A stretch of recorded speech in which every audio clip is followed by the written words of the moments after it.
Self love challenge रो 7 day को आपण मानक स्वागत।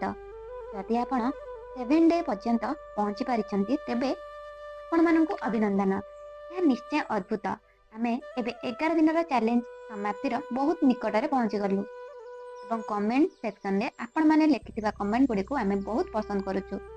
दया करी एही बड़ी भाबरे कमेंट करि चलंतु एवं एही सेल्फ लव चैलेंज आपण को केमिति लागुची प्रकाश करंतु।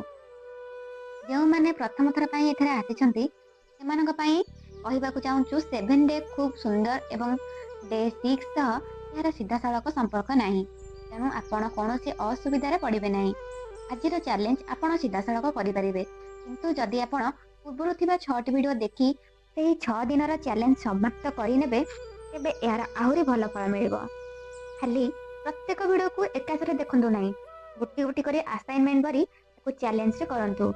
एबे ए गोटे वीडियो देखंतु, तार काम करंतु, परवर्ती दिन आ गोटे देखंतु एवं ता काम करंतु। आज 7 डे संपूर्ण सठिक समय।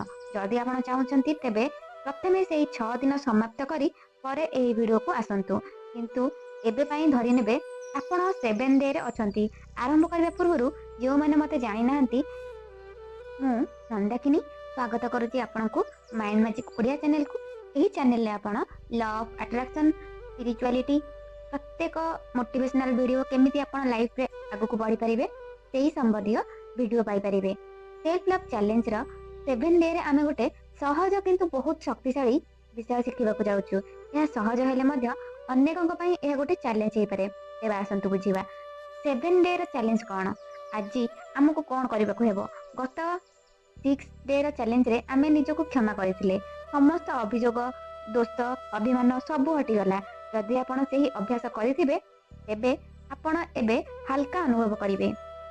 एबे आमे पॉजिटिव दिग को देखिबा, अर्थात आज आपण निज पई 21 टी प्रशंसा लिखिबे। निजको 21 टी प्रशंसा। यह सहज कि कष्टकर मध्य होई पारे मु जानिछि, किंतु मु साधारण प्रशंसा चाहुनी। मोर हस भल, मु सुंदर एभଳି नुहे।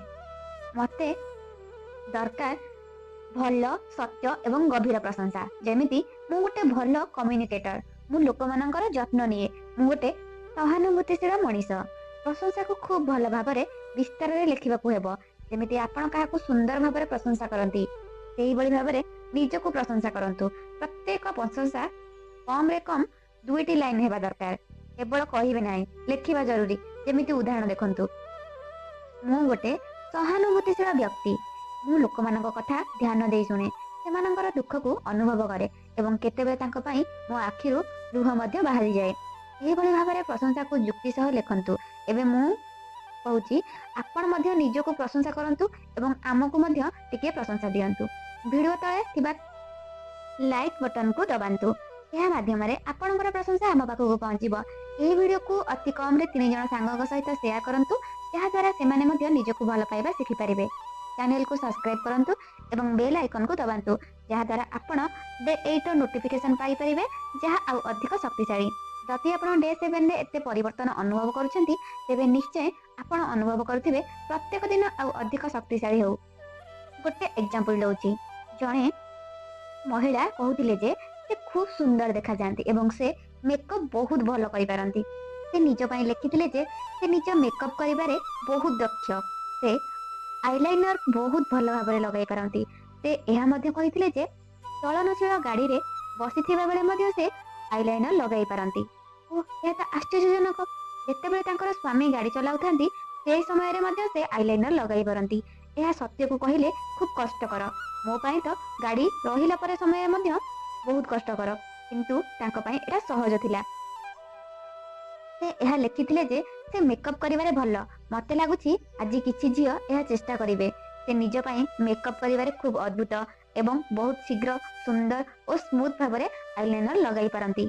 एबे आ गोटे उदाहरण देउची, से निज विषय रे एहा लेखिबा परे से केमिति अनुभव करथिले। से खूब भल अनुभव करथिले, तांको मुहरे गोटे हस थिला, से मनरु खुशी अनुभव करथिले। एहा परे आ गोटे उदाहरण देखंतु, मो भौणी एही अभ्यास करथिला एवं से कहिथिला जे से साड़ी पिंधिबारे केवल 2 मिनिट नै थाए। एहा गोटे काम जहा से खूब दक्षता सह करि पारे। से निजे कहउथिले जे से जाई संपूर्ण भाबरे साड़ी पिंधि पिन लगाई 2 मिनिट मध्य रे ଫେରି ଆସନ୍ତି। ସେ ଏଥିରେ ଖୁବ୍ ଭଲ। ଏହା ଆଉ ଗୋଟେ ଉଦାହରଣ। ଏହା ସାଧାରଣ ଛୋଟ କଥା ଭଳି ଲାଗିପାରେ, କିନ୍ତୁ ଯେତେବେଳେ ଆପଣ ନିଜ ପାଇଁ 21ଟି ପ୍ରଶଂସା ଲେଖନ୍ତି, ସେତେବେଳେ ଆପଣ ନିଜକୁ ଗୋଟେ ମଣିଷ ଭାବରେ ସତ୍ୟ ମୂଲ୍ୟ ଦେବା ଶିଖନ୍ତି। ଆମେ ଅନ୍ୟମାନଙ୍କୁ ଖୁବ୍ ପ୍ରଶଂସା କରୁ, କିନ୍ତୁ ଆସନ୍ତୁ ଏବେ ନିଜକୁ ଭଲ ପାଇବା ଶିଖିବା, ନିଜକୁ ମୂଲ୍ୟ ଦେବା ଶିଖିବା।